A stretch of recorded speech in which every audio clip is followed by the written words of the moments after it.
We will read in the gospel text of today one of the most beautiful texts that we can ever come across in Scripture. Luke chapter 1, verses 26 to 38, which contains the announcement of the birth of Jesus to his mother. We can imagine for our reflection the scene where Mary is a woman who is engaged in the daily chores of her life. She is doing what she has to do and living in the present moment. Mary is a woman who has no regrets about the past. She is a woman who plans but is not obsessed with the future. She is a woman who has learned to live in the presence of God. She is a woman who has learned to be open. She is a woman who has learned to live in the now.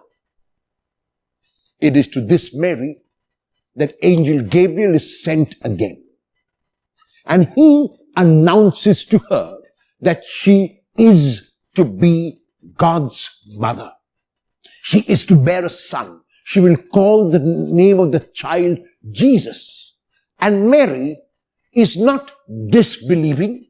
Mary does not doubt. The question of Mary is only a question of information, unlike the question of Zechariah, which expressed doubt and which set a limitation.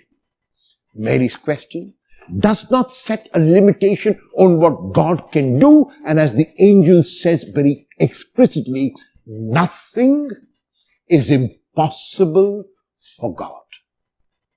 Even though Mary is unable to understand with her finite mind what that explanation means, even though on the surface level the explanation is not rational or reasonable, Mary's response is not merely yes. Mary's response is not merely I will cooperate with you. Mary's response is not even I will collaborate with you. Mary's response is you, Lord, do in me. Mary cedes the initiative to God. She becomes the clay in the potter's hand, and she will be molded as the potter wants to mold her.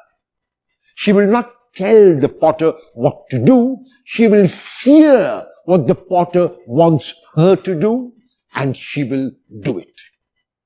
As we near closer to the feast of Christmas, let us ask for the intercession of Mary, who was the epitome of openness and of receptivity. Let us ask that through her intercession, we also learn to listen to the promptings of God's Spirit and, like her, have the courage to say, let it be done to me.